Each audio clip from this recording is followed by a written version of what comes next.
Masakinin we got about the property and what we did in the dunia ni kandong ke ori ni kokat se lampai on eki ichi sungai kihilnani sailing tam ki ahinla sailing kihilin tam ilung mihi madina agawin ko ako pinta huhin na to huhin na nilo kitili kil ko na ichisa ko gawin adam ayitsu huhin na nilo kitili agawin na amitso Teka kanin, Monday nilai ikanti. Ichi sama kana imphal ko pizza. Gari ni si, bus ni si. Katpa hai atolo si. Priya aisan tipul. Katpa hai atolo si.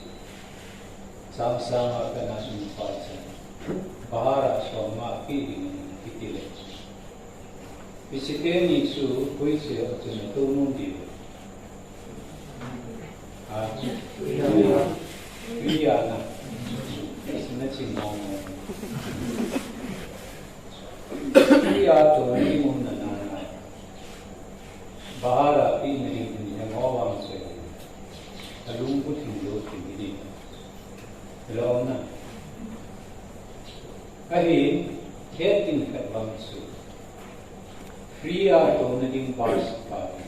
Ahe pa driver pa. Amit so di titil. To te di.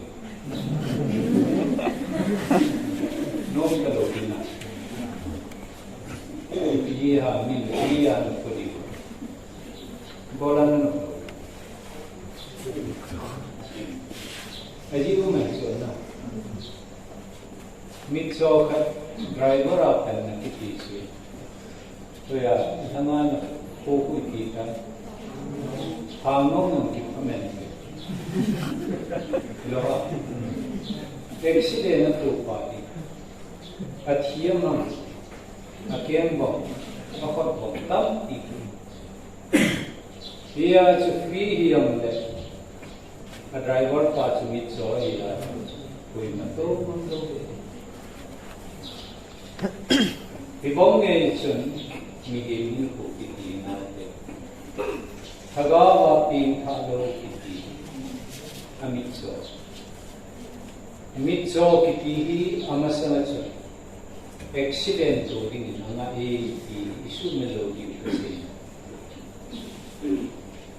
example kanin si Youth came at the ball, Nunga counseling. Boy Muna boy in Kia Amang.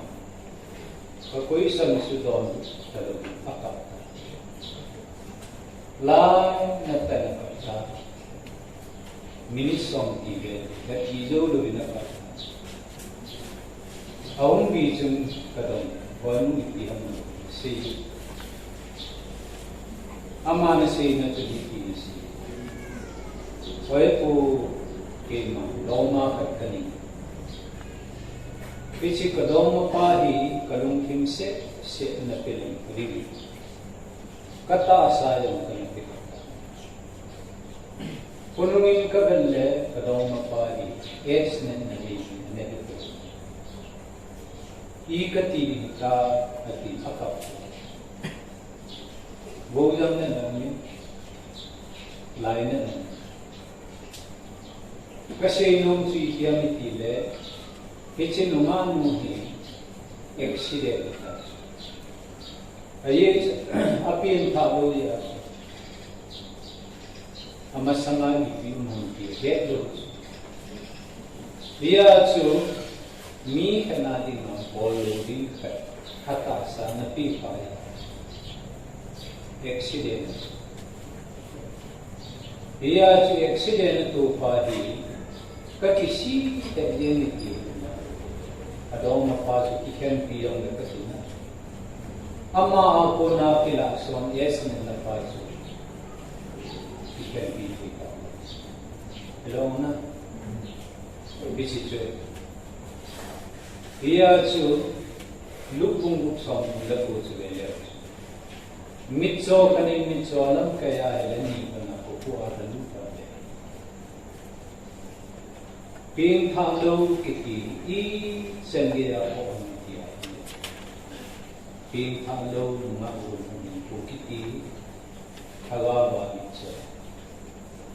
Hagawa mitso sun amasanga to din accident to din only pichiya sun now ke amasapi pila uhin to ikis bildi kadi ping tha lo jo sin do Yesu Krista uhin kuwa ikisangi kel ko pin pi amasapi na kasi Matthew kung som na bumbong sam som nilubog sa simlel. Yesu ni Yesu. Min banwele isi na kung pinihandang ahin na santal amagin na ikipasyon. Ahin na hamagin na ikipasyon. Wano ya kilnan lu hizan. Kilkilang hizan. Kilhoy hizan. So man tam sanadan ka. Sumla pa adima. Pichojo si abon sakay uhin na so na rin kitil kichoyo. Iya na agawin po di wanwili si pong pisan menduzo. Pagka Yesu Krista ting pela hong kiyahi ama sanadan ka lesin nilo zibla ka inlalo rin ang hong kiyahi po. Yesu na hong kiki na tagawin po ati.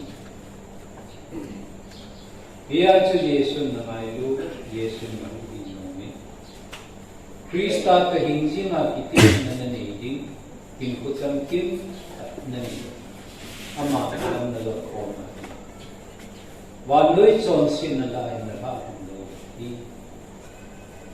Kichiya chu uniya.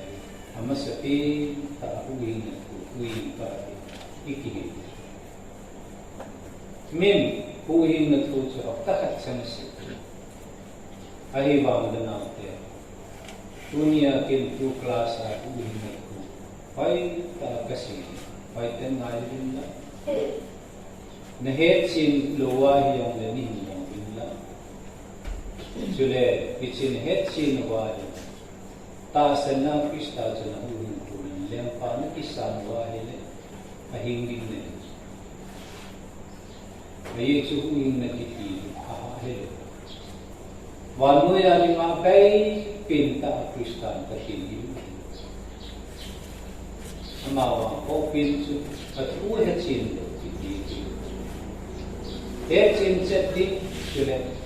Ihet na sumatid asan bungay. Ihet kayo na rin tunilin ka. Uwing na kelbi mga 5 steps of salvation. Uwing na dahil mga kasi. Kelbi mga kasi. Baan ni San Kain City Haitan na ngayon.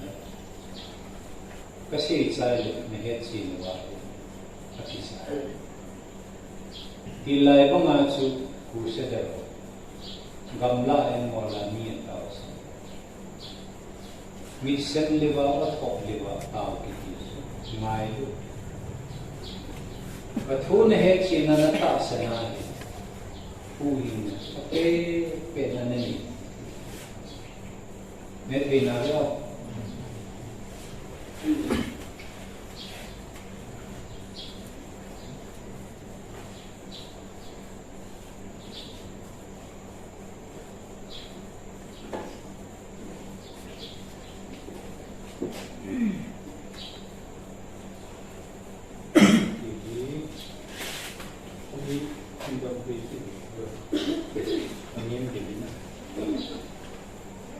Here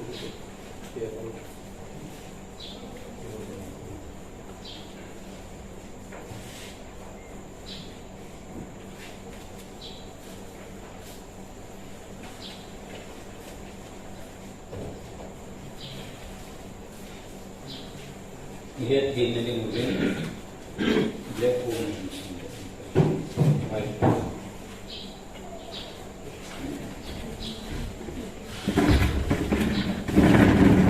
sino mungkin apa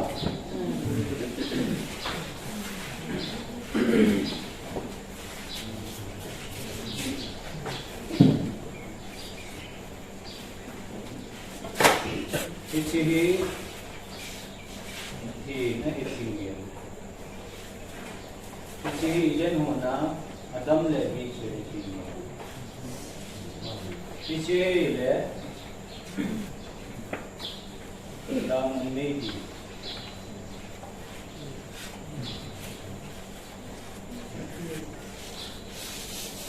Pathini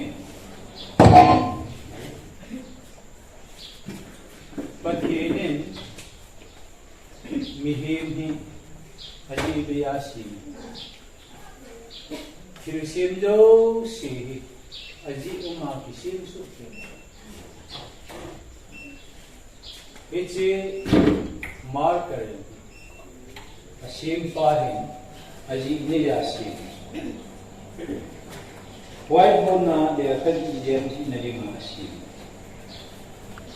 teacher sim pan sim do ai wah hichi kadang ki bohan lang dipilak ki bahan lang ilangayo ki bahan ki wale ki iligeti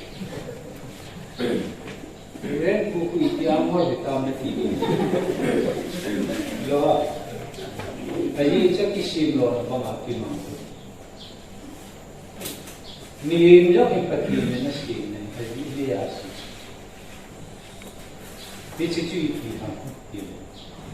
Pati ini himan isim lah, ini kopi pintar.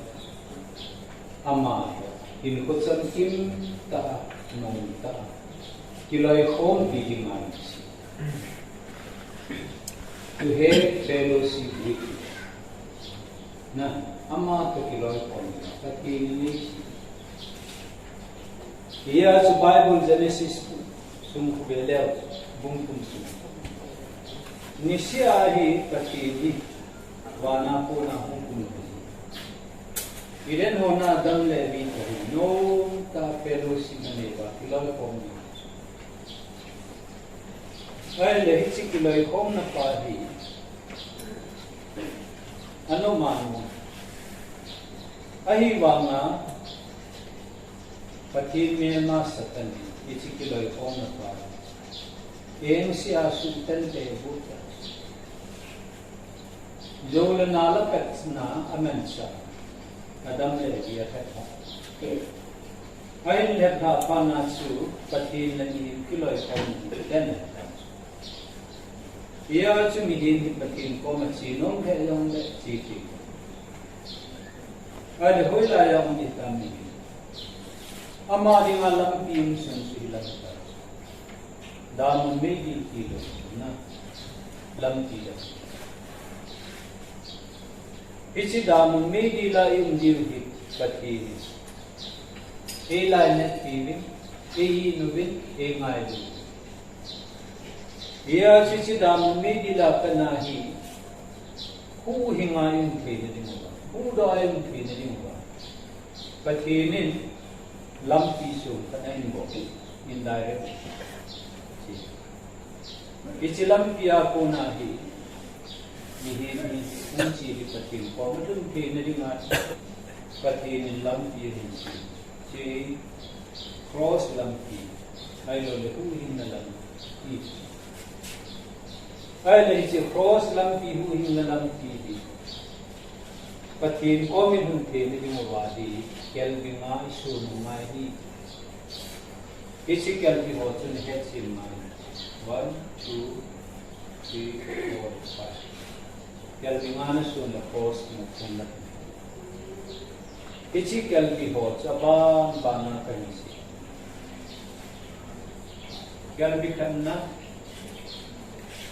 uhing na ni nga iheti mo ba kel ko masakin ka kay mga mitson si kay ihit mo na ay mesin kay mitson si kay ihit mo na Romong kung Romong Ichigi simleo Aji sumiyo si son si Pathin lopi na sanglala hiwi Miyo si ilahin kay kaya po tino mawa Umlo na Mi nahi panahalan niya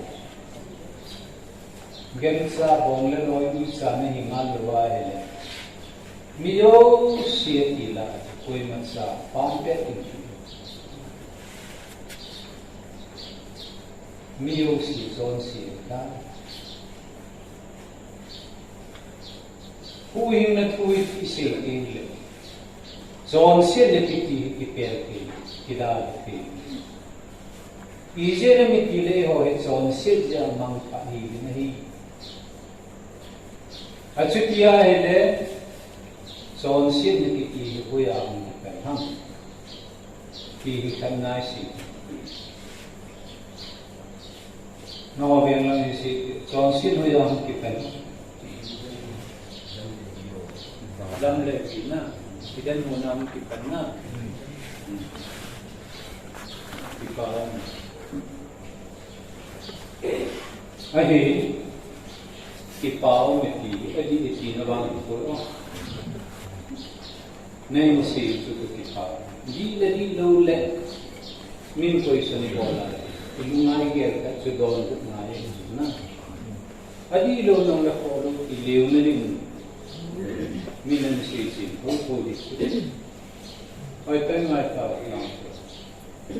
Mi tam tai son sin ki den hona adam le bin. Ahi wangin John sin na kiti den hona kipanen po wana wan kilte la ang kipan kahi Isaya bung somle bung li cham som ne ata som na sum de leo su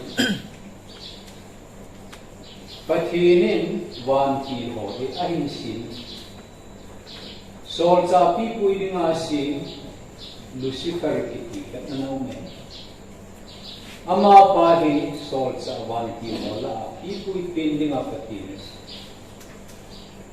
Bilama pahi pathin kyusim kahitiya kiyel po pathin sol sa lehinga katsalinga ikisim hitiya kiyel po Asim pa pathin lalto namuna hinsuta pathin lalto namun su pathin su sabhadi Ama lok tulal to na suwa pati si hanuya ko hindi hindi natilo sai sa kaudi iti ka bo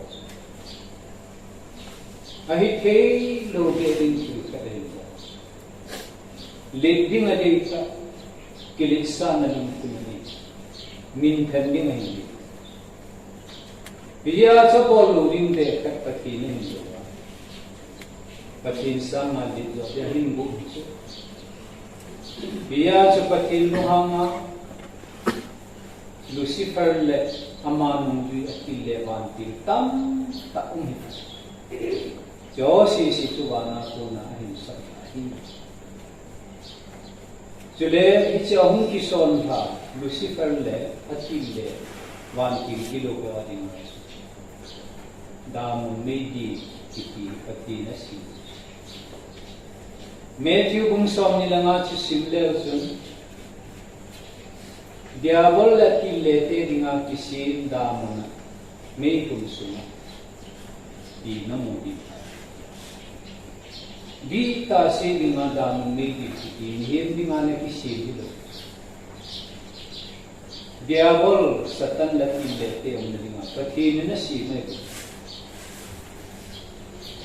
ahin la Vici Lucifer kitipa John Sid na pa ahin ko kata amalan Lucy si patil to tun sona ki pending hagaw lama athiye ta salama hinwamin hagaw lama athiye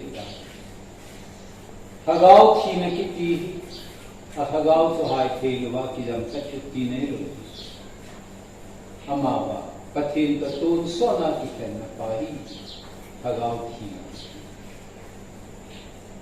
ia tun sona chiringau nei ka amin jang hangi yang Lucifer ki tin nei no mawa ha nei no lo ka yo pasar pas oh Lucifer dolar ni no na Lucifer ko iman nei alamin nei do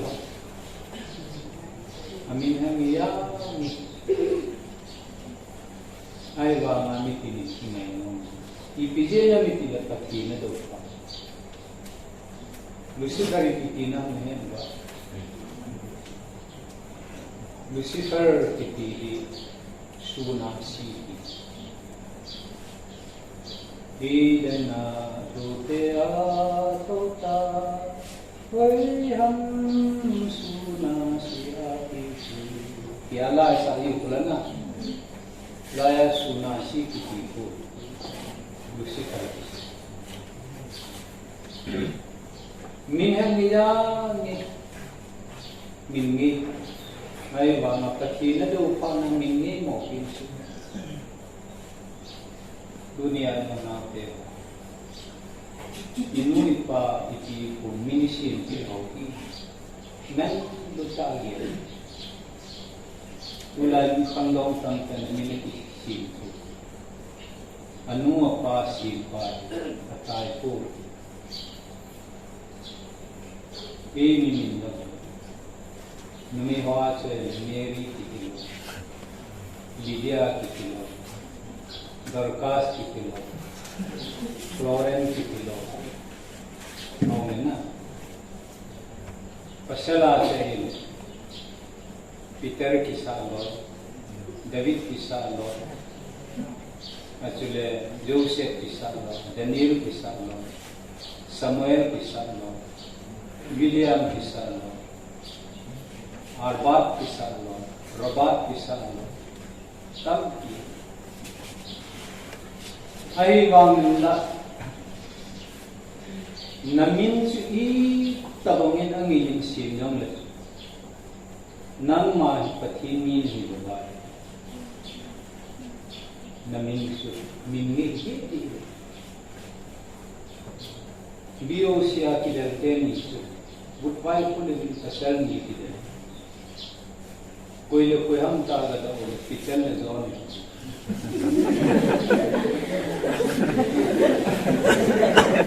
ibiya kidal na insanam kidal numa kapisu Mani mensi Mary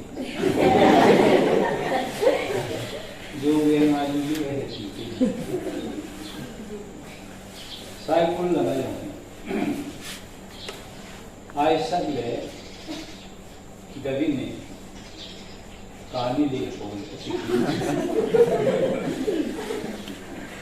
दबी नासा ने आयशा कहानी हो की वे आज पथीनी के नहीं जुदो न हुआ इधर न हुआ कि नुमा किसु न हुआ कि कहानी ले को न हुआ कि कसे नोन जी किया मिले नमीन जी इतिश क्या दूँगे नन इनको की क्या लगाना कसूर को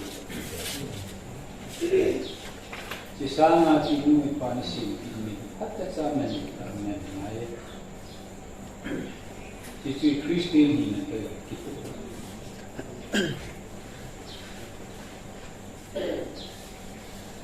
Thangsun nung nakikiya mula pat mailo judon jupang niya kan sisama sa zong pedal kikiti tinggi chen tinggi le bium lo min heda le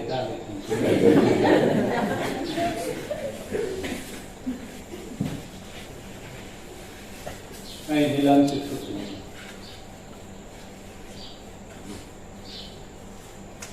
वाना को नाले सीना हम की श्रद्धा था नहीं लुसिफर जमीन की कहता है अमीन इतिया की कहला में इतिया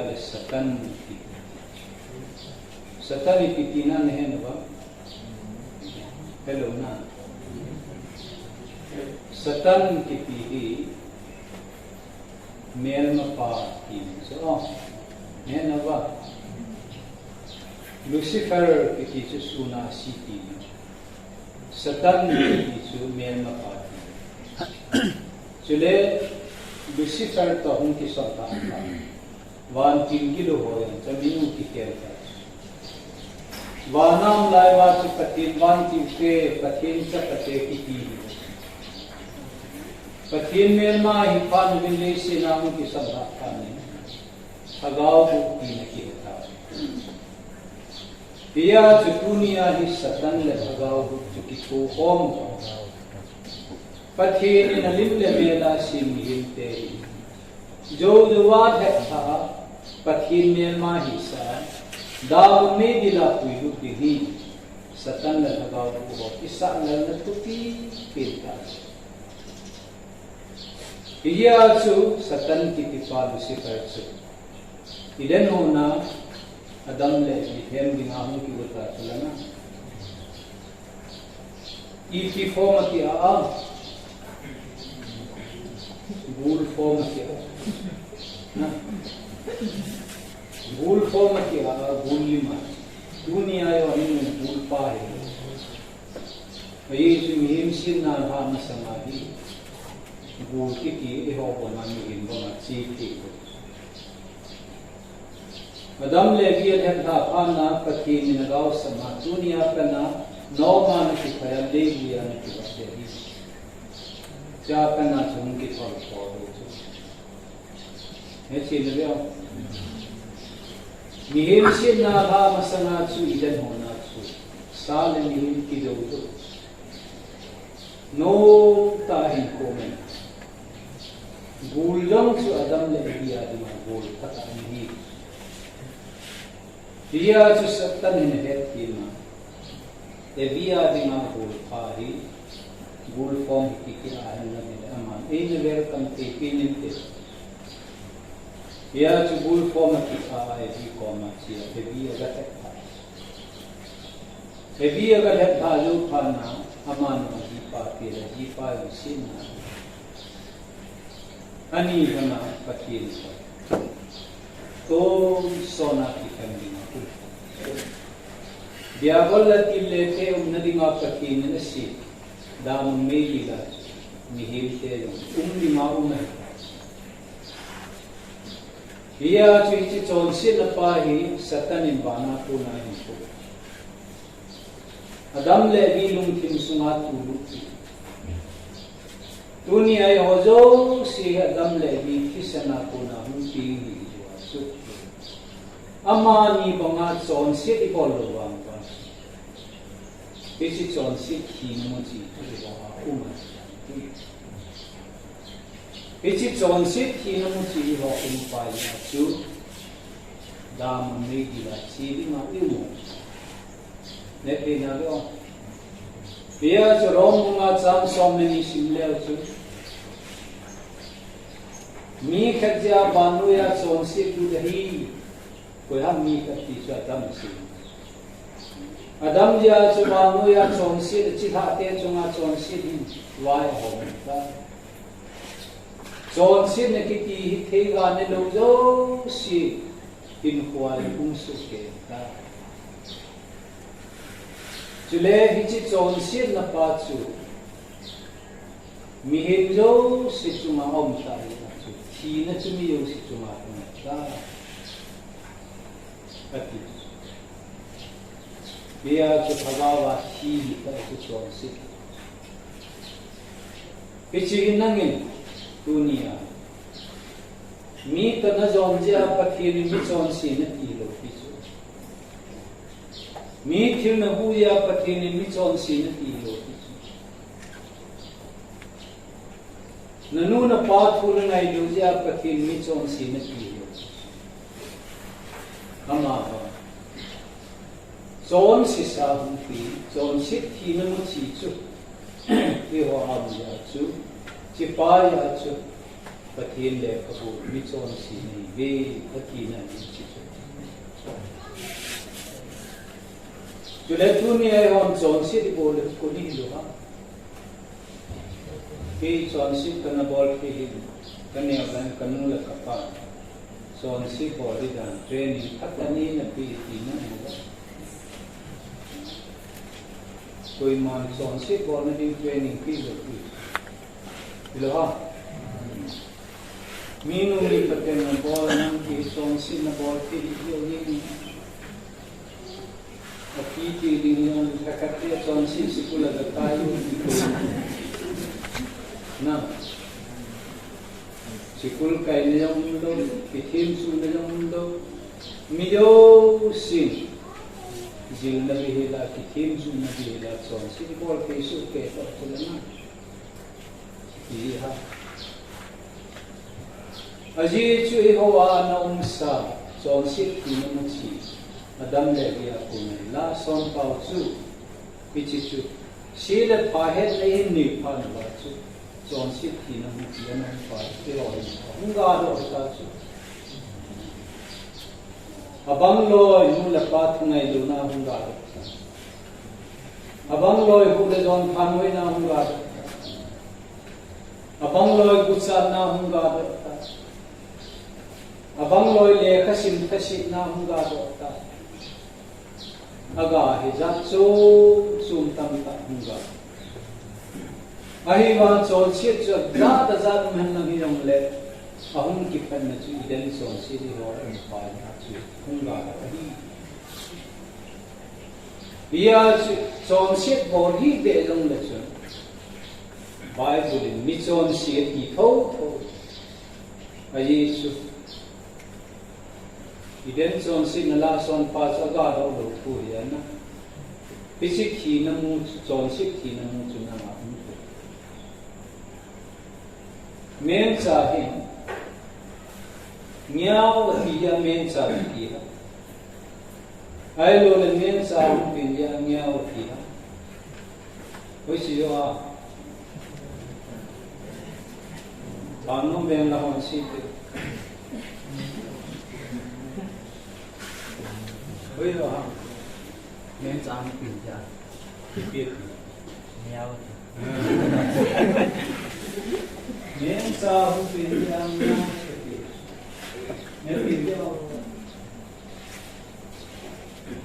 Mewatiya mensa ki jibinga ni kele amal mensa kai thon ye chumya ka ti thon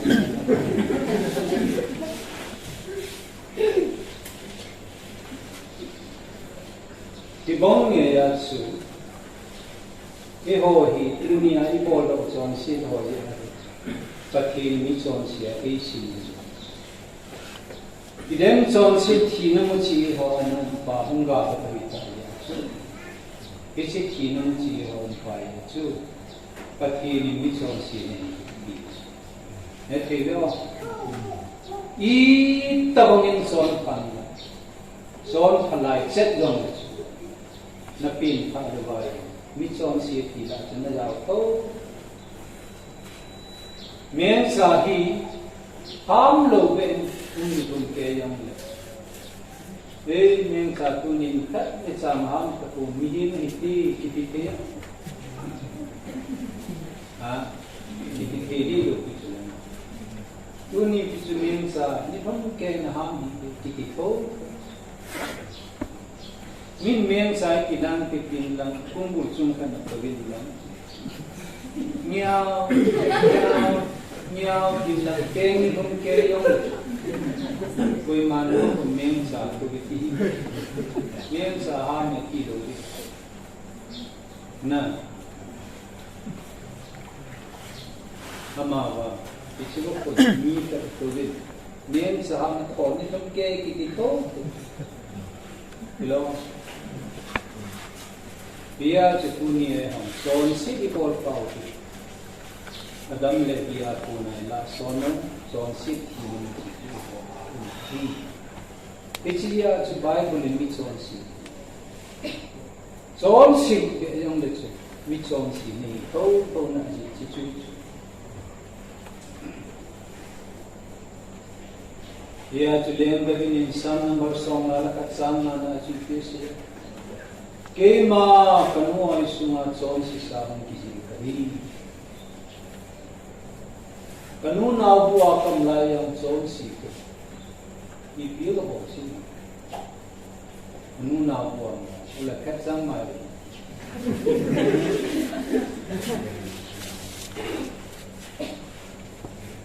ago lo kichu Jepui siau nau sen ki ye hela chon se ho.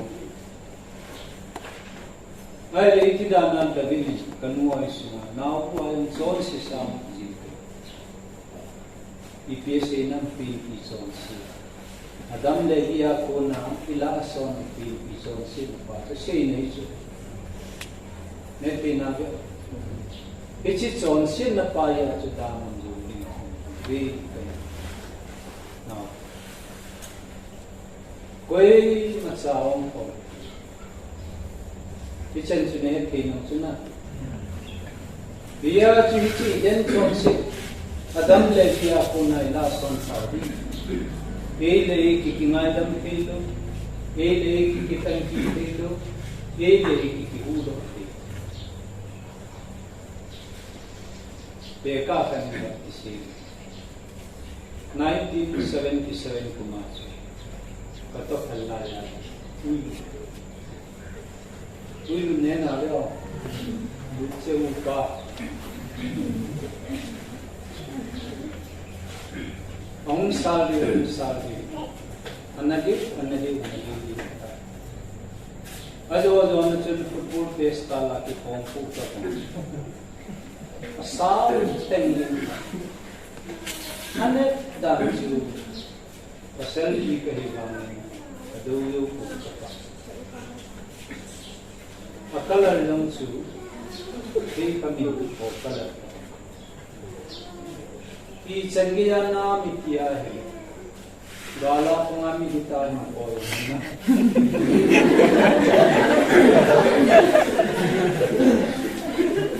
Aneta. Keno hitsi ko ilu hime rote ko. Kadar kalaya kapay kin payu chukilito tunin kam ay bang kami do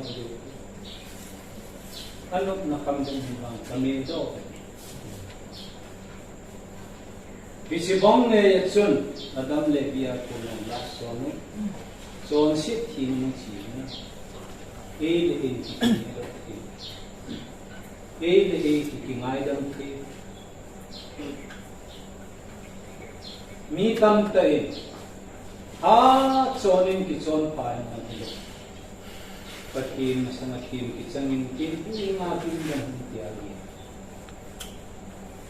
Ahi wanga I tabungin chon pai. Pakin sama kim chan na kamani hin ki chon pai. Mi min jo chana chon pai bola hai.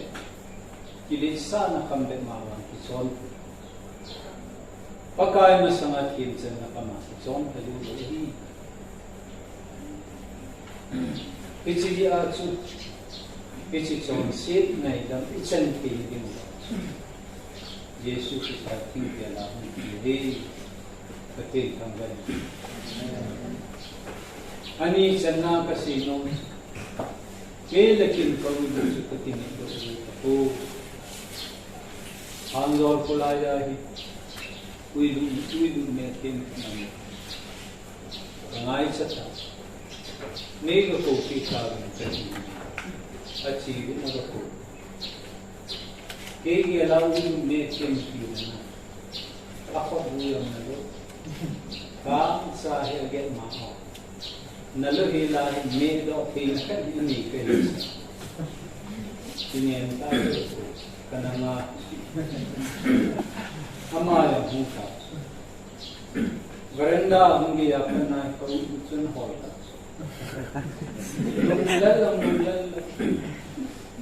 Dan kapel lumlal niya sukulo kikisa daw. Kaya wait siya. Hindi niya hola.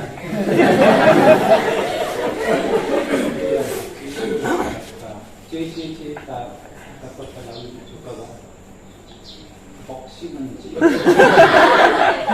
Kalau suka like, ahin ikat kita.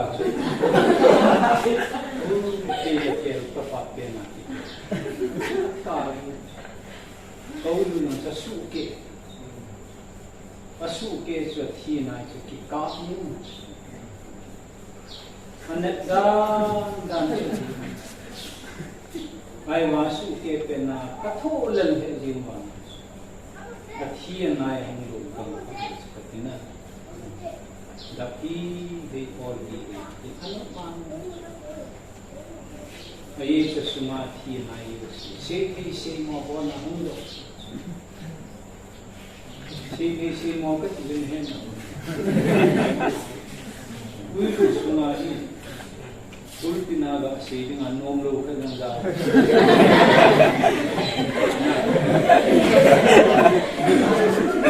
Ay si Palo, ulo. Ano kan? Gawin mo kimiado niyan nung kasama sa tulad sa nila. Kami. Miltangit kagyan mga kami.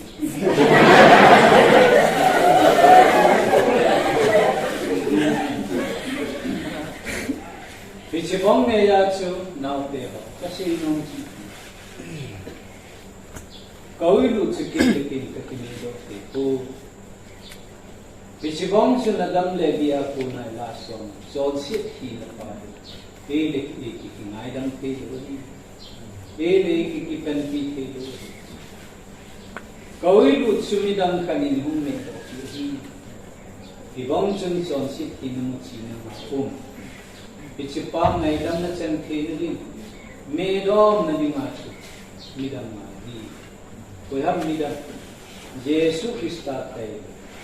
Icicon sila po na idam ititidi o danan. Oh, katil kanda. Neti na ba? Ici na idam sang lozo sisu. Adam sumahin ko. Ipang loading, alungking loading, alungmong loading. At sa hindi nga hinikutin katagaw lang chiki chichuping talo ko iden so sin na idam changlo jor kunadin bilay man na chiding su kuhan kayang kanuklo nanula na panomlo hobong lamkay honomlo pachinang nomlo Pichiya chilai muni perlo te ni number 1 na kaya mitso si kahi adam le dia kuna kala so si thina mo chi chu ke homi pichi pa hi kapin thalo wa hi le ka chon si ja da ka chi ri hi ki pa hi nanu ma na chi ne ti na ba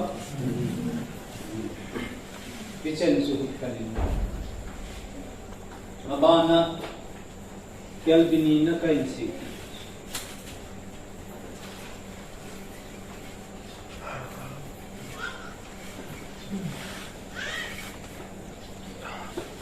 Sol sabun construction.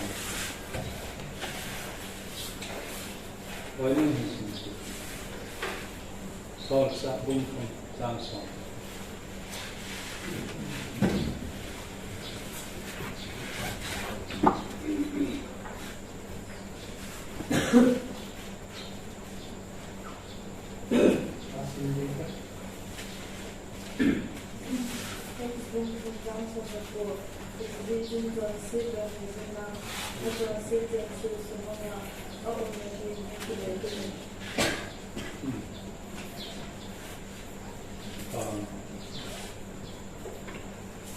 It's a good news Bible. No. kim sa isi bipia ki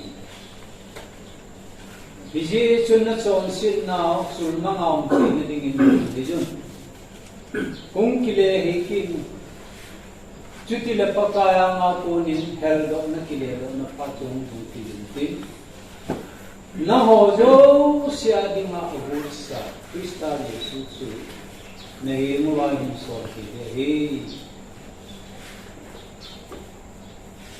ai le chi chon sit ki na ka chunga om he ti wang inok su ke ta chu na pe ong he ti ta ai le chi chon sit na ko na hi ngai dam chen ti ni mo wa ki ti ko ma ya ki ti a he ko na ne tim le asok ting na ding sabon sar ki ma ho na chon sit sok ki na ding ma chu sar sabon ki tisu akan nandori ahi wangin patini iden son sit hina kona I chon sit na sok thi na amnati ngai dam sen thi na ding mobin sabon tum hai ta toma patini e ki su lulei tulai mi kim khanin na chon sit na jo si asia ke hon san patin ko ma ko ken si chuti na ngai dam na chen di ai wala bible hi khatai ga na hile chon sit pun ya ngai dam ki chang ko ama ba chon sit ngai dam chen ki na ding ma lu hei ma repente Luhei ki kisi ham change of mind and tongue to talk. Ilung hearing patina dia kitina. Cicu luhei. Vesa na ringin beri cek na hile na beri cek su na dapat di patina beri. Nula path kumailo na hile Pichi paso na dahadi, nanuna pa kumain na nakikita na. Lekha simthasi na iya ile, na lekha simthasi na panapaydi. Gon suta lekha simthi na commitment nakikita. Ina. Pichi chu chonsin hindi. Chonsin ako na luhay na panglabi na idam na sensi. Ve now te ho sa pawamang pa chi ipiya pa ngai dam ham chon si da podia ngai dam ham ipiya ngai dam ai le sa pawamang pa chon si da pon na sanga pa ngai dam ham apon de wa ngai Apun juana, apun sama. Kami na chon si pun luai piso na ito.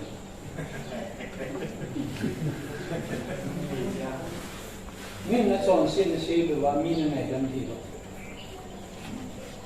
Mai dam lo na. Ewo hepa. Isi ko na bol kita ni ngai demo sakit. Mina chon sin na puna ngai dan pun ngai dan hello pum le da ki ngai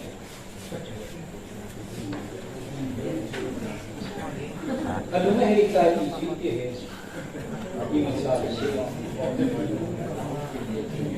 ha kalau ni ha da sa bilai soy kan sa pawamang pahi apa na ngai kan nahi chon si apun jawa ngai kan ko chon si apun na sanga ngai kan ta kia na si ali ai le chon si na yang pung lo ni ngai da mi yang ti lo ba at sa pa chu lunga he kai ti sa pa ni ti he nam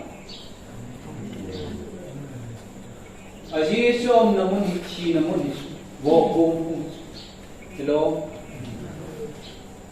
Kong namun hi wo kung hi hilay mo na ito umay gilkila sa kite te din ay kihe ka so sa pawan kapay na nila sa akin sila uma kihilay mo na gilkila kiling pangka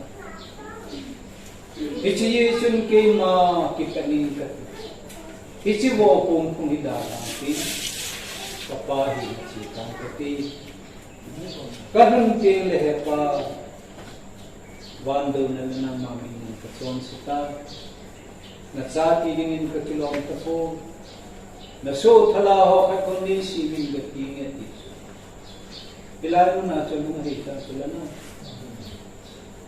alungahi pa na su alungahi na pa sa eksanahin po eksan so ilayhan wapun kung hinamun so hinda haging nga papa mahukileta sila na mitson si kita din sa ka apahi mahukileti yarile ito na lumahita ito na hiso net hinaba ito yatsu katson si ini nga dami nagtimas sa ngatsu apa na nangyayari net ito na idahil siya na hile so sila punya ngayon po alungahi dia panay hi ichi ta na ibong yatsu adam levian la so sit tinamuchi pati ngayon senti ni mo ba so sina po na birthday mas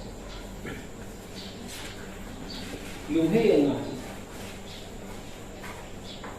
ahin lumhe na di katihin dalahin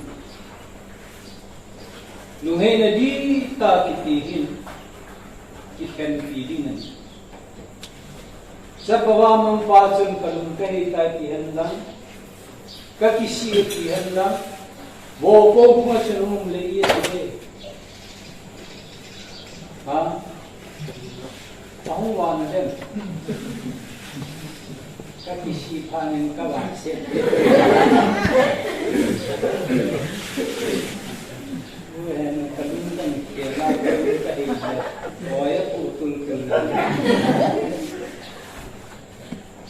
Site dia sukalung kahit tayo kipana su wo kung sinamun su ada ikan pisu na. Nangin zong so sip na idam na chanti kalung ka kerta kalung na hika-hika na kiya bile nahin huwa patindelo na tiwaki pati nadara nga nakitanti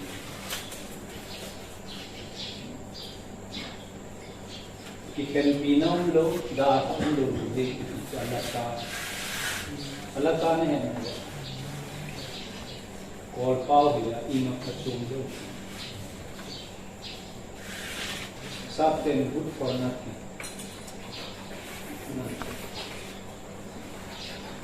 Di nagsapat. Ichiyatsu satan hinilugay diulit. Taen sina aha. Ilung tata na di mo, ilung hilo na di mo. Lamsong sumay, ilung kinong block e-boss. Nagkamong kaong nila.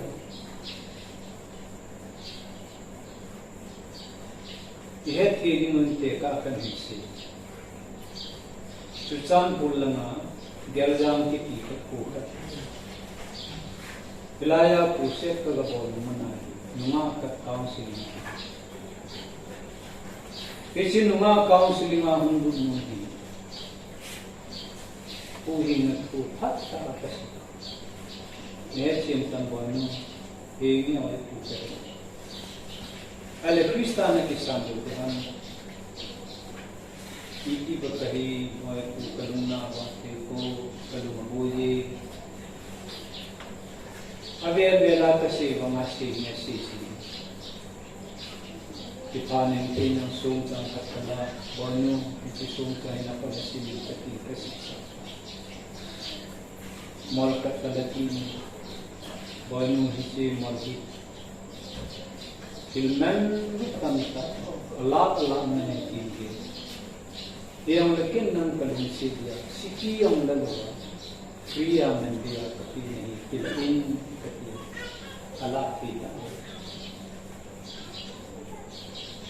मैं दिया क्रिया कभी वांगन मान लगे तो इपिया लाते दुआ नहीं है हाँ इपिया aku dah suruh masjid di situ lah na, ada tu.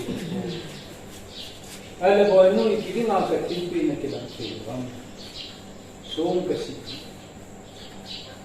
Ada kerja nak kita sanggup kerja ni macam ni macam, kau nak suruh kasih kapai, kapai. Apa dah hamai, suruh sanggup kita tu na. उनके पाना पर के पाना और कपी चुकी वे नहीं हो चुके नंगी नीति बकरिया कलुमा को कलुना वाकई को नलुम थी मैं नीति हम ऐसे दादानों लोग नहीं कि खेल तीनों लोग नहीं इति चरण तो पीता Tua pisan gitu pilih mana tidur mana वे तुनी पकाए न सफाई जुवान को कई बार पकाए न समझ जो न सीखी जो नहीं को नलुम की नहीं किया ईम नहीं दालानों लोग नहीं को वे किसी की क्या समाज में किसी होता है और पुण्य से कहीं मोंगे कहीं नहीं सीखे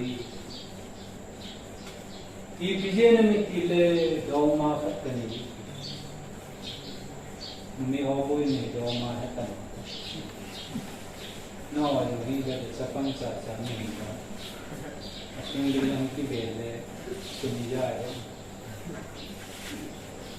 उन्हें yang tasik yang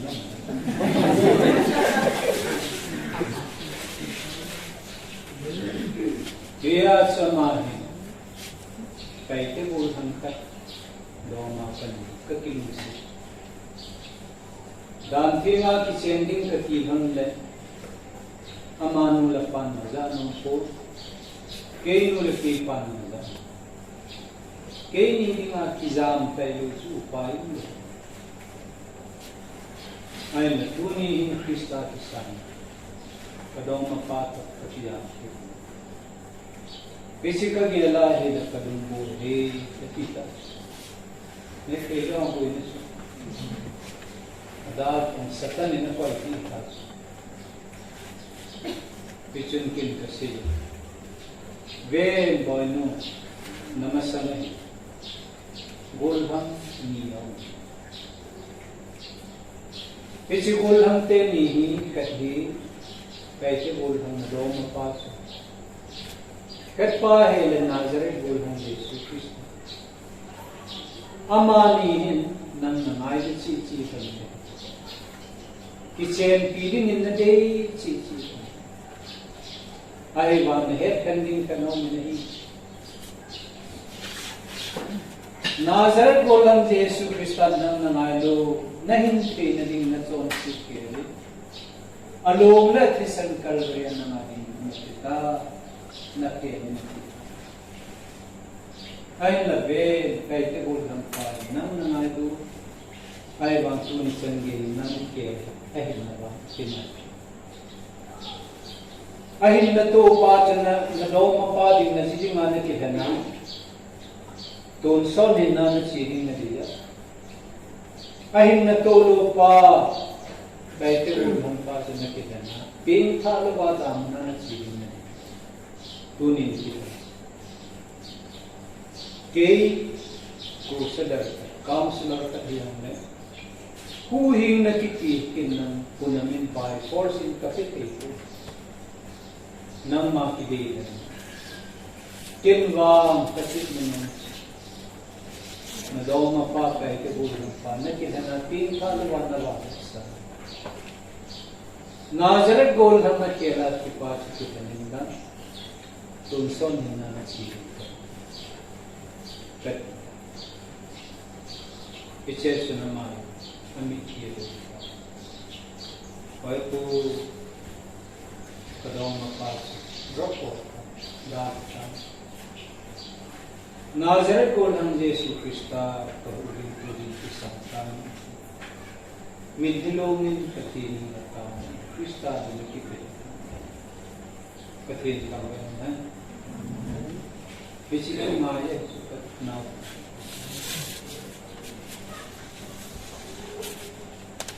Kailangan ng volume, huwing na yung nilipitiso.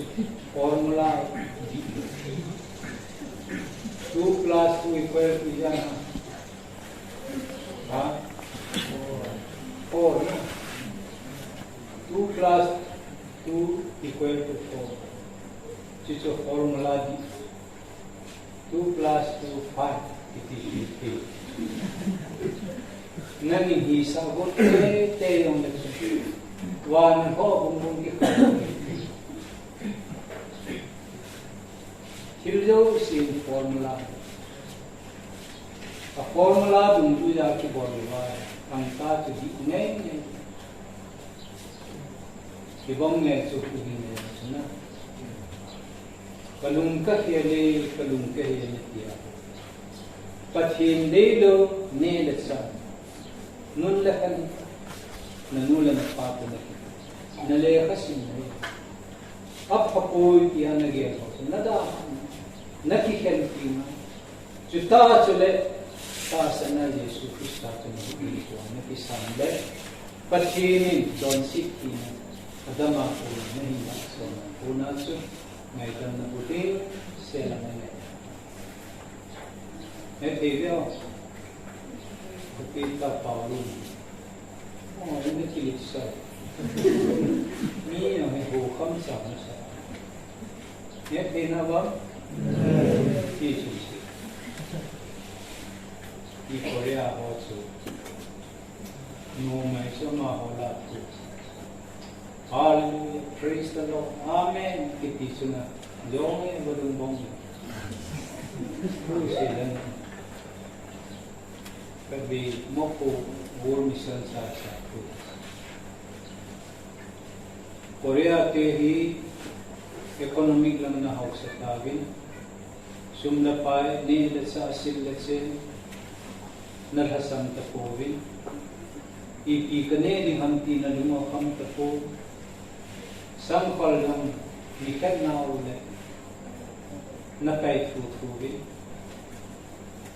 Niyalit sa ipikinilit ulihan, ibo na po ipitabi. Kaya walang abang su ipikinilit ulihan ika po ipipuri, ipikinilit po ay bada ika po ipipuri. Isan ngayahaw sa nanalipaw. Ipili apatin sa tirito ulihin ba? Wanoy sikin natin patin hello wala.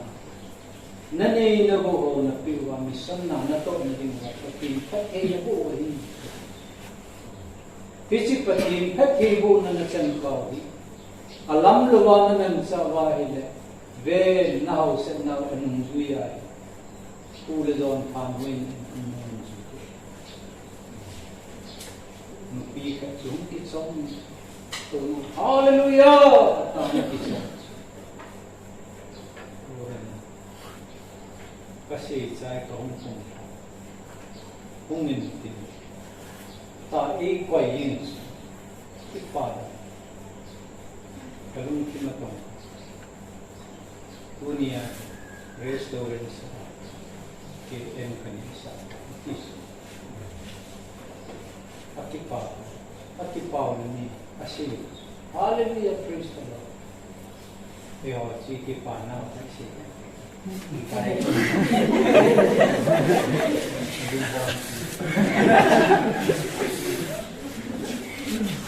Even say something na may kadi.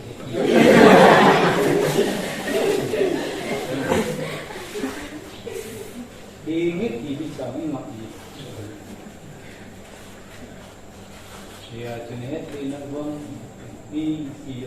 hay phá sa chi lu có lẽ hai đi cái gì là cái tha cũng vậy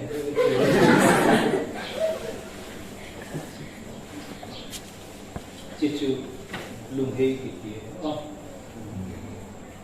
nên làm sao nào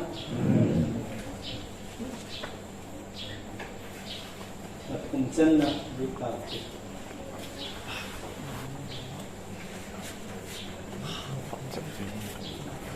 cái xong thì cái đi một ngày thì mà rồi na anh ấy là chọn xin ngày đâm chân thì là cái gì hay là lúc này ta hay là bạn thì bộ tham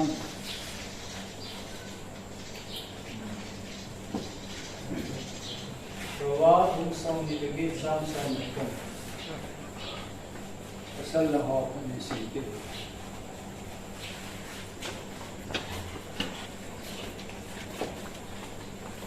nó nâng mình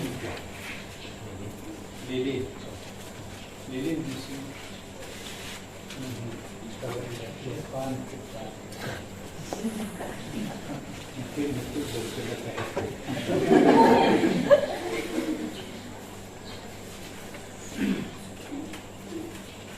bahwa sam ban sam ya you read this the name on the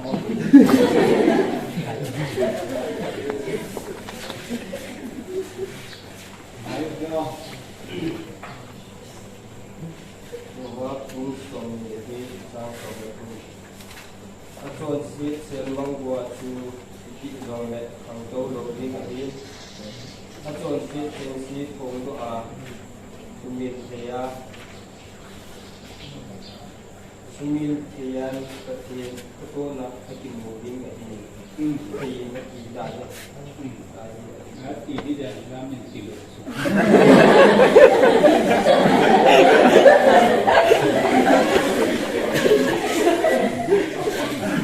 ini sakita ko hile atson sin serna su kanto ama ba asu kirdo si pondo dan lawa koi sa ge pina kim kei mi chon si ke tina no na chon si na da na ma tu kien na tu hin na ni ya aba na tina bolem ti ale na chon si tina tu mai le ipia chon si kun mai ha aji su chon si kun ki ti kan kai ta ki asu alung hei lo chuna chon sin khom lo atim ka lung hei hilong le ti ko isi na ma mo lo hei na ni mo mo chon sin ko ayo a chu chon sin kun chu nai dang chen nai ko chu na ka pi lo a lung hei nai dang ai là chọn ship cuốn su ngày làm chân này rồi thì chỉ có chọn ship cuốn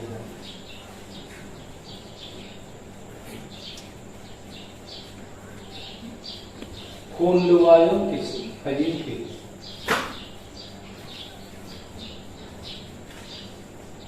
chọn ship cuốn lưu có này gì cái gì hết trơn này number one chọn ship cuốn thì katin na sanga kema kalung kai mo mong kai ti asati paputi sa pawa mang payong sunduhin na nilin mong kung kweng dara at son sila pun na sana na panahindalin ako'y kisa boli na ngaylang ka na hello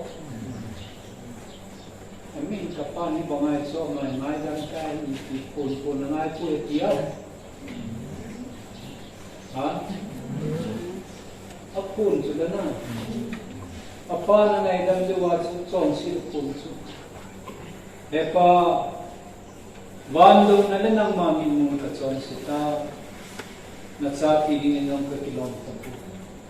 Na suot pala ho ka donisi. Kisu chon sil ku chuna. Kisu hepa kapo ki kasi mo ngi kisu. Kapa ko ma sa ki ni. Ne te jo. Kisu. Ani sanna chu. Chon sit na kiti hi. Chon sit thu kiti ka. Uman chu chipa pun mai. Naloy ngay ta ko ma na singam do. Nanuna pa ko ma na singam do. Nang lapatinin na po na de. Ngidang he tingan na de ko. Chichu chon sit thu kiti.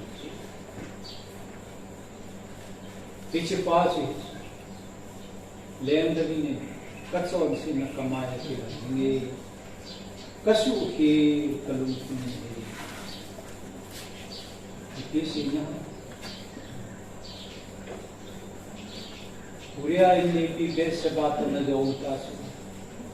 Endorphin kao na kita.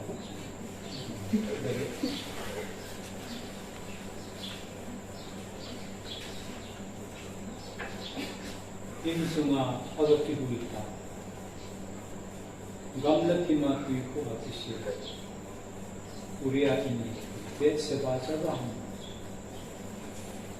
Papa pun di jenis kaya ngomong itu. Ini cuma pernah terlalu banyak minum itu. Kami nilai cina ponen mel segala. Agak leh, tapi minum di kisan kumbang ni.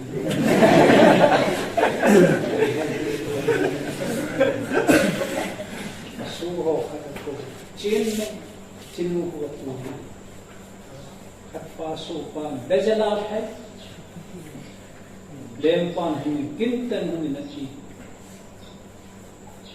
karena ketiga India kita thangai lo kau cunda ada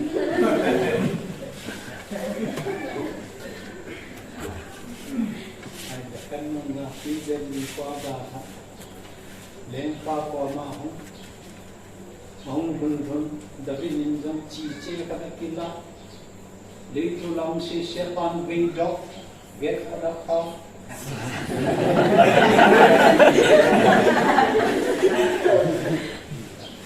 Jatuh hati ada kau, minum kudu, kau juga suntilah ini, keh. Kau kiri nggak apa.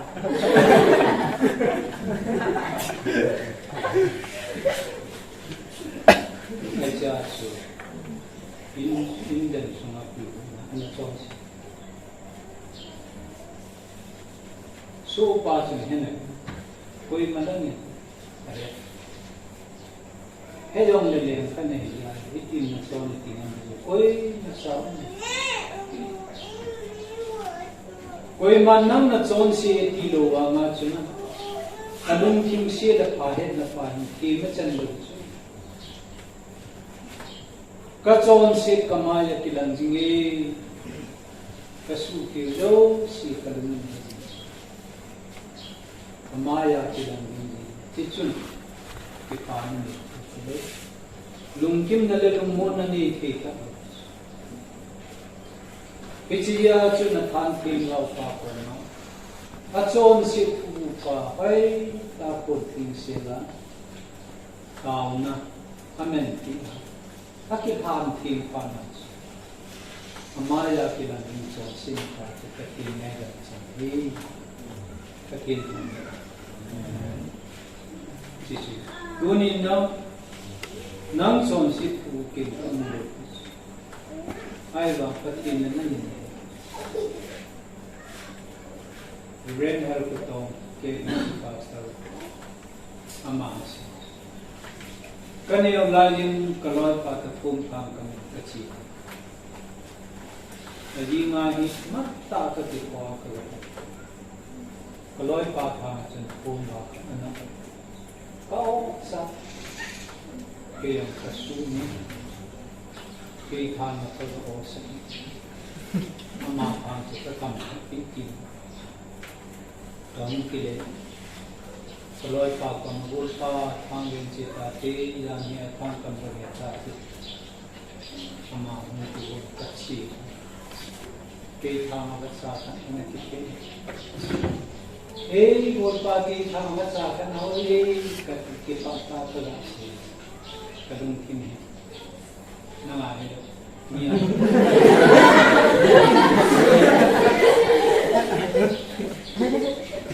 Kakam na nga kipasa kasi kalung kimaki ay kalung kimaki mo sa na so on sip kipiin buhay mihin kipaki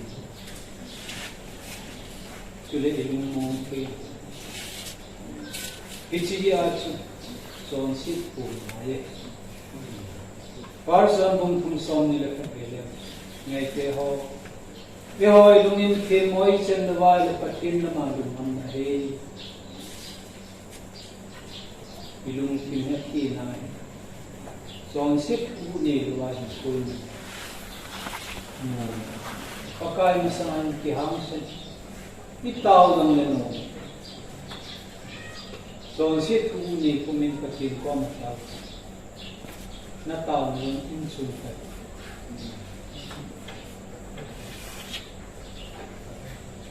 naloy pa pension ni aman ay wana ni ne ay dan buin kaya e pa thang boy dam hi lung sit tan thang boy dam so e pa na lung sin ne ya sa na pension ko ge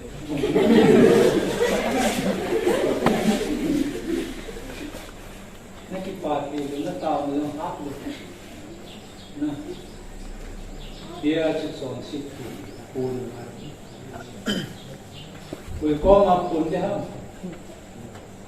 pati koma ai chon situ ne kan pati meti bungku sam ai wa ma chon situ asal kita amali Eto kan naji. Ya je kopong ma som le kup sim leo. Biji chun na jam pe na dim. Kat nin ka ko na so si. Ki tao ki tu. Chutin. Ni chon kan tao. Ul sa tao. Vars pe mati bung thung chang tu ne ve ti. Bogung lam kailing chu asia tha he ka he kan pe pugu tu tami ding hi ipia tu ta mi ko ma sei som ta lo ding mi khan na som se na pugu chu ta san ne ta na ko ma ku na piche som se na ka na mi dan ko hes ama son sil at kun na pare katin na ni kumin he sa ta ipia chi chumai hum ki nalungin ki mo na chen na ka chu nalunga ki na din katin na dam cha pia sa ki mai ki ba net ni na no ami pa chu na son sin ngai dam di lo Patin kan ne pika he pa pong ki na chon sin na dam di ba patin hi ma ba na chon sin ki mo na ki chen na pa patin ki na sa ki mai ti chu kyal bi tum na abane kyal bi ni na kan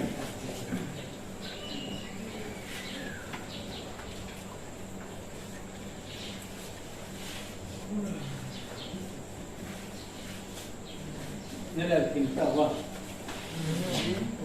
ana mulai ana na duwan su pinira ke siêu đại chúng các con các tín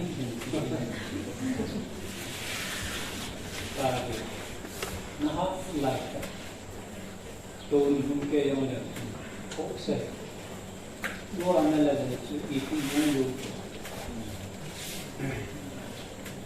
ay la son se puna punju tin step di sana itu ngalang tun pe ka kasum sang som na utai tin na wanu nang pipi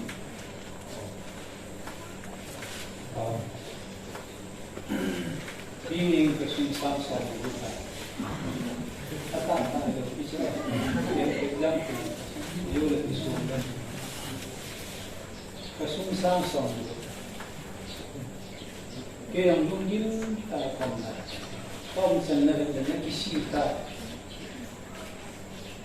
Ini pada kita. Medan kita. In sini bongnya mereka susah sama orang mungkin kenal ni kasi desi apa itu ni macam ni macam nasod sini pun nangai dan nak ayah dah boleh tinggal sini boleh ayah kini kemaidan yang silo kemaidan pun yang silo kumsta nanung cita nanung nasa oleh pukau mengaidam naga kumcu ipis yang mengaidam nanti nanadam ingaidam ini tidak ingaidam pun ini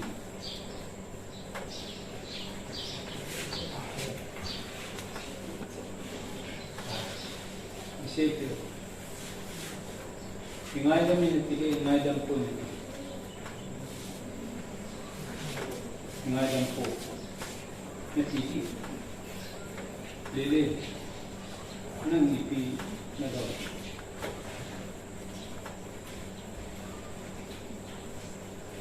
ingaidam ini tidak ingaidam pun ingaidam pun Aile, nabalong dataw na sige Jesus ke.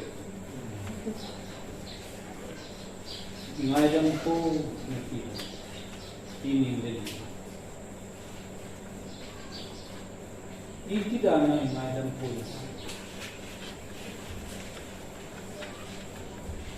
Kasi yun ang nitipet ko siya. Naging suso na siya. Kaya isikin kangailan po yung katiyo. Kangailan mo yung katiyo.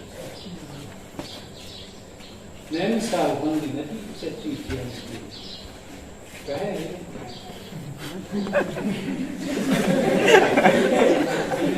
ngayon long kaya. Imalasay diba? Bisa ensa di hiri sulono. Lagi isu adita ensa. Imasara selo.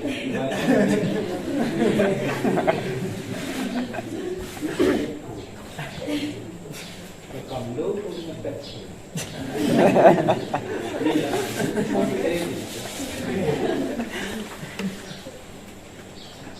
Itu, ahli. Kangailan yung kilo, kangailan po kilo. Anong silang siya? Nawag na din. Dili.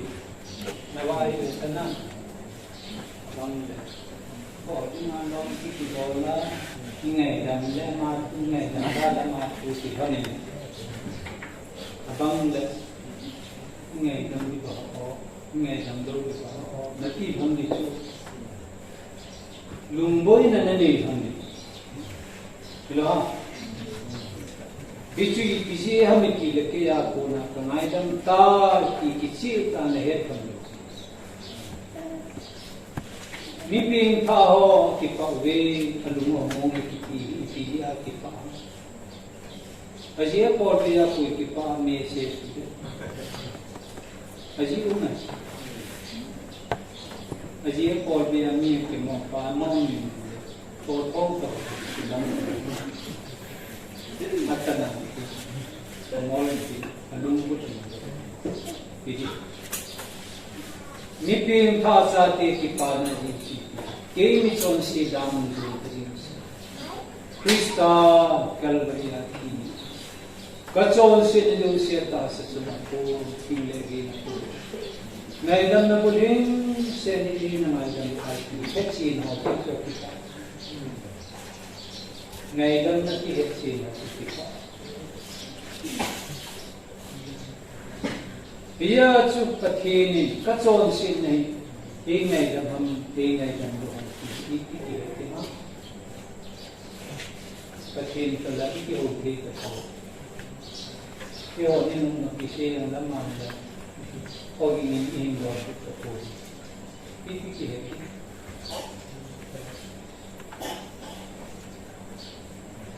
Isai go yang isilai ji ai ni pi ka mo Usadar kami dulu. Amin se dan se betul. Mana se betul. Aman nazaki dengan masa. Revendi dulu se. Sesang suami se lockdown. Apa kat usai mana usai.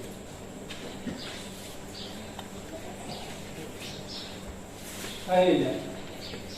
Ni din som git wa kulaya ni som ni ma ho ping pa so ha ni som ni ma ping thang bon na koi so te kun pi ka ni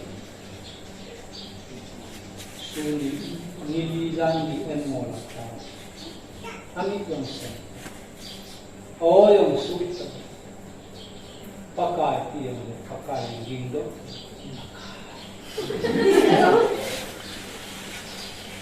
Alo long na ni na window bang na mikal alung mo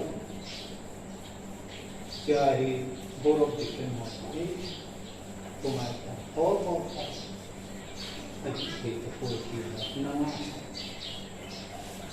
ichinu hi kasini ikihan mo ni skip ay po kabuli ko sedar pa en mola bang na tao pathinin na son sin na kamaidan ta ki o niga ka sila na tao nili jangen mola ka tao bangin kamaidan ta ki o ka sa ko ni chichu kabuli ne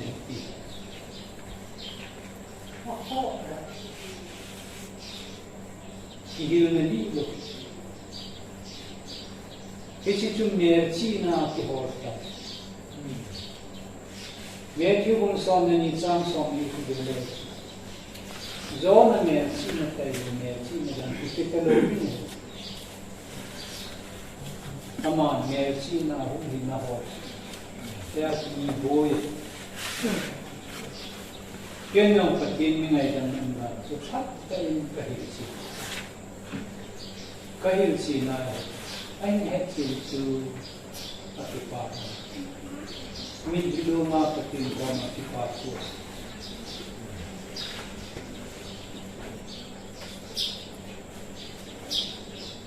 Teka laulang tasan kung tamta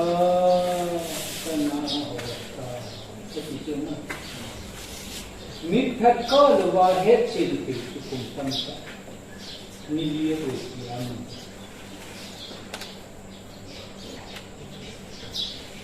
Dia sepatin min aidan nakiti o nakulaza di hiloki. Imay sa cross mong kilabing ng hiloki. Mga hong kikoding ng hiloki. Ama ba patin ko ako het silpi Tao do thodi yung hiloki het sit koding yung Nase Pichi head na pagi mi hasan dia su ping pakai hitam wam ya si saya le Khen na ha samling kami kaya mga sabi. Kasi na head kiri ko kasi may kanang kasi. Kolosya bumi sang na tunay siya.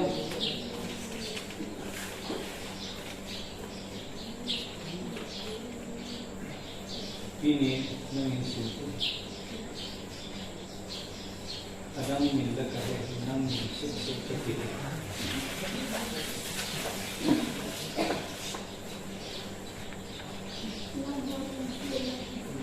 Baik, mesti.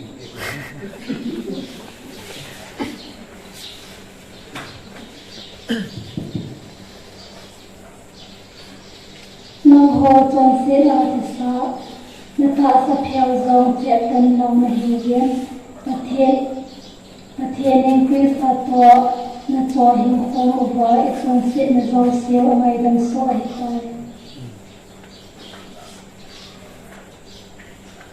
Ingin suarsan kehidupan. Sukhir ada sa cetan lewat tiada hasil. Pakai nama kita kata nahi sakta. Amma dikir monojo sih ngai dana kita. Ngai dana kita kita sisa punya. Jadi sisa. Ahun pun dilai kisi dia.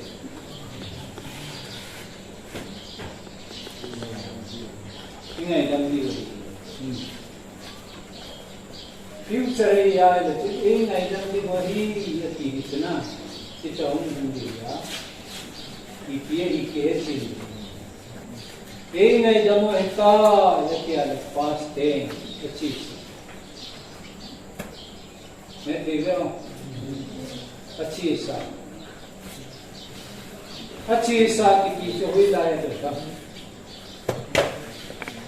AD सम तुमने तुम दिया पका यीशु क्रिस्ता की पहला तनकीना से किचोन से जो सिरता से सुनाते वानुले से किसी किला पना वानुले से किसे निचंगिया इधर चौन से किसी पीरिंग पावदी अता सचुना पाथिंग ले गया पूरा नहीं दंड बुलें सेना ये नहीं दंड दा पतिन संगन है बिची नहीं दंड पाचू दुआ ही यीशु नहीं दंड ही तुम चला किया तना दोनी चनी तुम सामने अचुतिया लची सातना पतिन नहीं ना अच्छी बात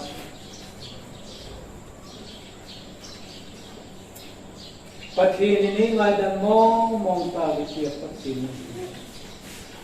इन पेला क्रिस्ता की न चौन से लूसी कमाया ता इस तक इस ओ आदमी भी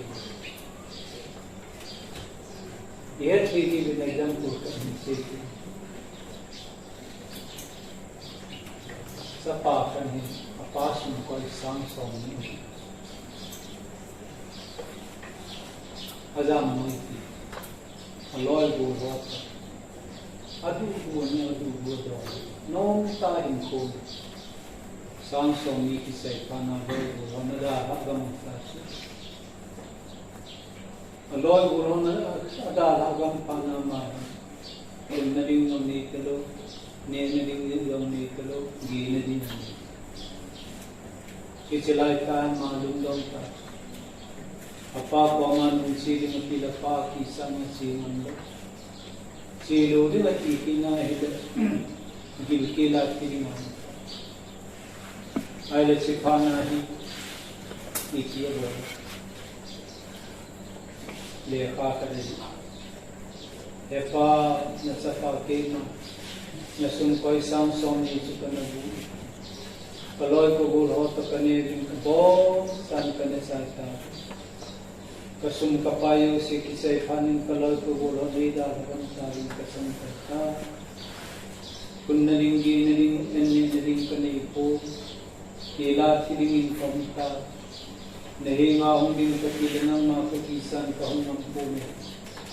Piyong lepa na ko mga ilang kapulingan kante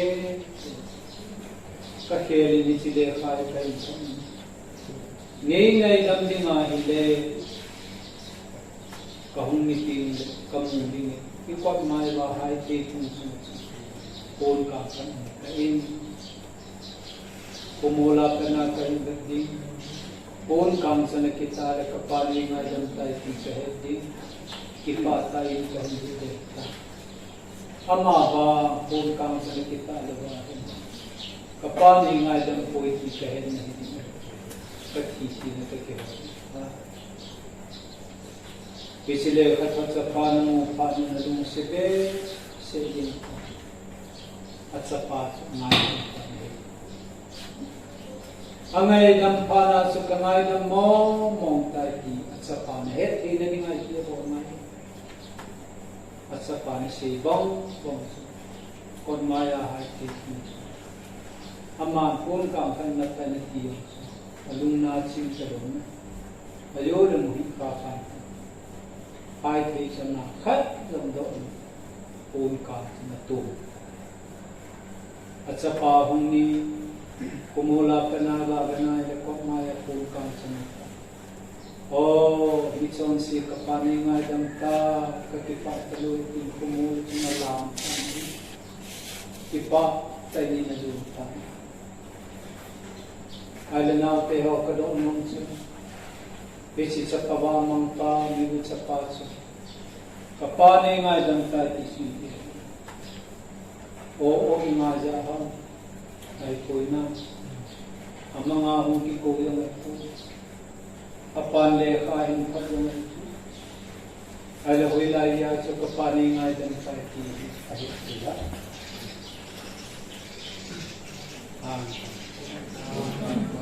Pun kami susunan. Pun kami po siya. Kasi kilo ba nga? Apata kihin. Pun kami sa pa so, sip kisya kakom na himbeta. Na so, sinidyo si kamay damta kahiga kong kilekit ang kita. Kahat sa nito na. Net, ibyo. Ibong ngayatsu sa pabamang paring akong kang sa pangay dam na mersi na hibongin. Tuni niyo adi mapatinin pangay damta at mersi na sikita. Eri som sundat pamang Tingkir lapis sa hantikot dito, pun kang takat sa na. Net ego, cicu seperti ini.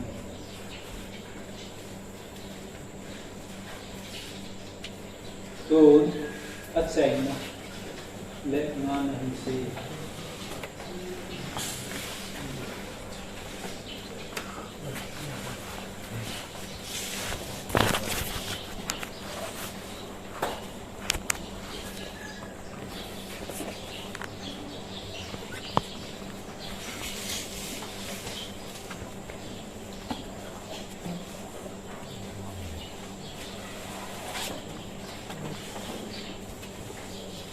Bible sampai itu mungkin itu.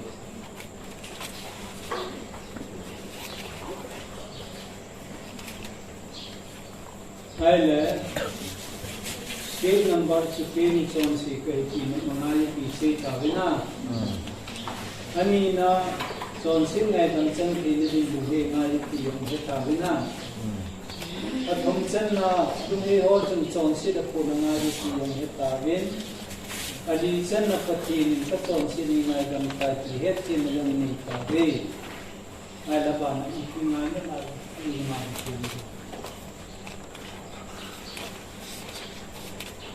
imaya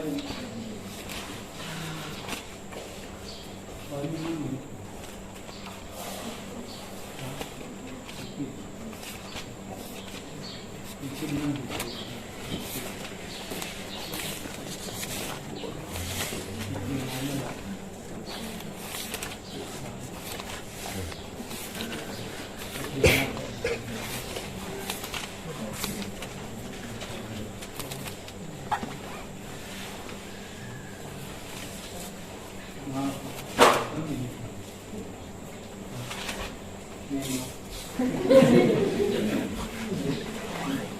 Jadi Lelet na isi. Iti mayo. Iti kisayo. Iti nga dyan tayo yan. Mintak ko lang mo. Umasa.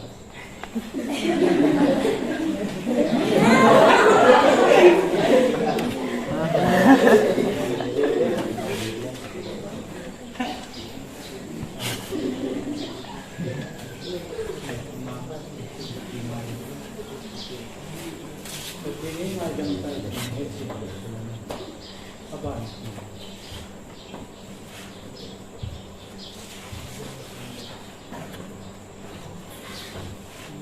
Kita mahu ini, anak, ini itu.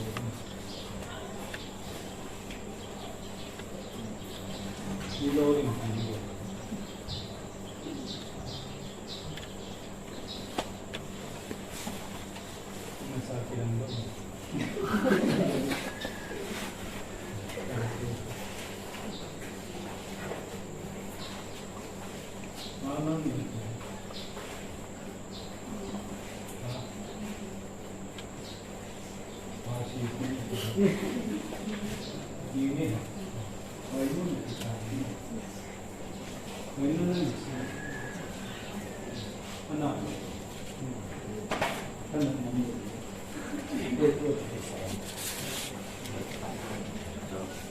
Hey, now they are assuming low values. Tahi, who in the two Siviana, who in the meeting in the quantity of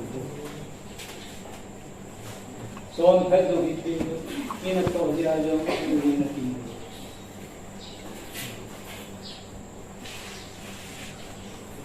Amana China, Chimaya Mitia, electa Sena.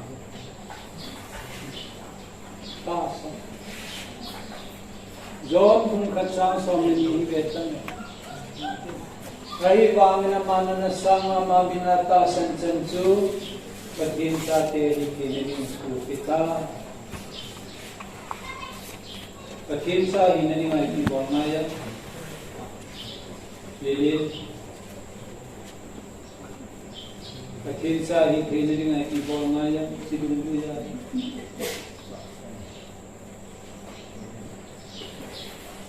Tasa. Bang. Katin sa hikinin tasa na ngay. John mong tumsang somlo ibana hele. Aji sa katin ni bangay wala na may. Aji ko hiyang na matasan san sumang parabatun sa mga kinuni kinalingin at sa pasang katsakitan. Unsa ni kemo ni kini may timaya ini laibad mo bintu ya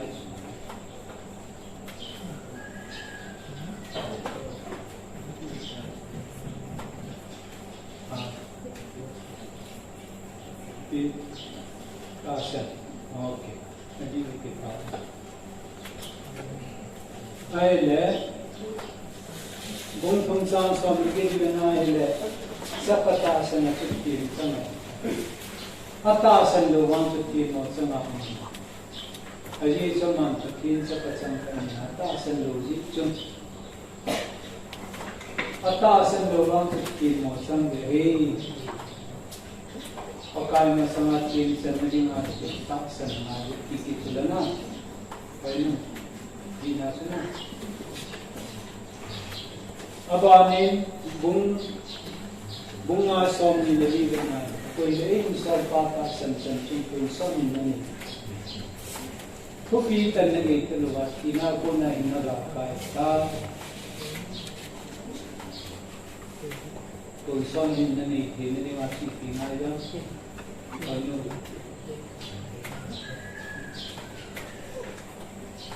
pa yung simba pa sa mga surprise taasan na. Hindi ikaw at sa inenefesi kuminsang gitsang kuhi simay lungsid na natasan ba nga huli nga kumanitabi iso na ako na po pagkirikiriki ko'y masakison ko yun na rin iso tilbol wa nga nila di ito lang na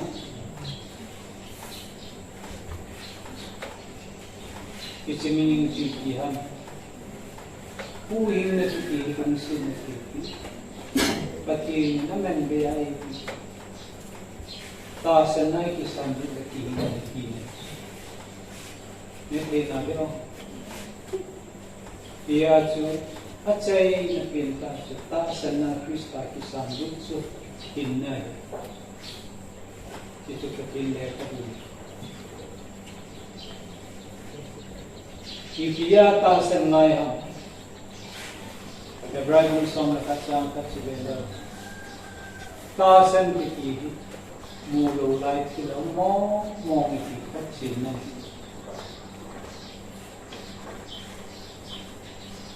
Imulo kita. Mau kita. Di om napa kita sensitif. Bici marka selana. Iloha. Mana betul.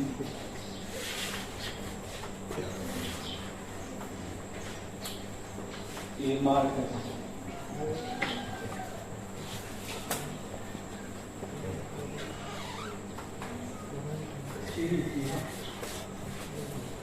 Marca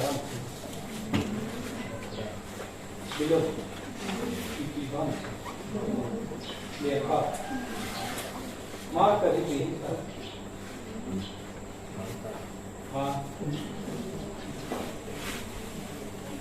marca bihitam ta below na oya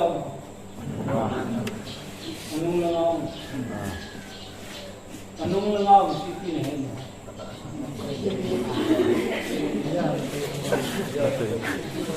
Namuha may marker. Ay, marker ay namulo sa hindi. Abihita sila na. Bini na. Namulo ang wato may pinatasan so na. Easy. Namulo sila mo may pinatasan Nete Saking ulit yun. Kaasan ang timayo. Tunyahin, kaasan na ngayon. Mison si Peso hindi nga. Kalvarya Yesu Krista ang kiti. Namukha ko. Namulog ito na. Hingkela sa Jehovah, anati nga sinuso, anak hangkan ng Diyos. Kung kiyang kasama. Epa, amaho, umay kami. Aji sa mga na po, hepo, hepa. Hingkela sa mga sa tawad sila na. Anak ko lagi sa kanan. Kaya kaya. Isi. At hanin sila na hawa, pinuyan mo. At tao na ogin na nanagawi. Anati nga sila makaitaw. Tunihinta sa rin niya. Ayaw po yung lapisa. At hani waki wang timsuk kaya mamulupan ka sa nitibiniya piliw siya na. Lo, anahon ng mulukin kakat siya.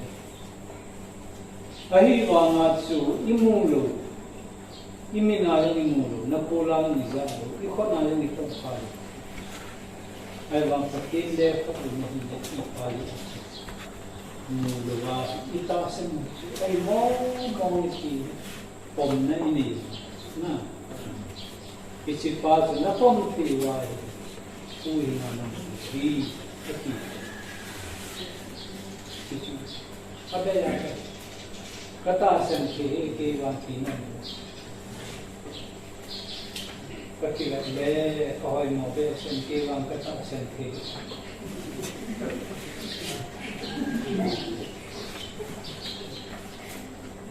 ahoy mo na katasan ke sudah na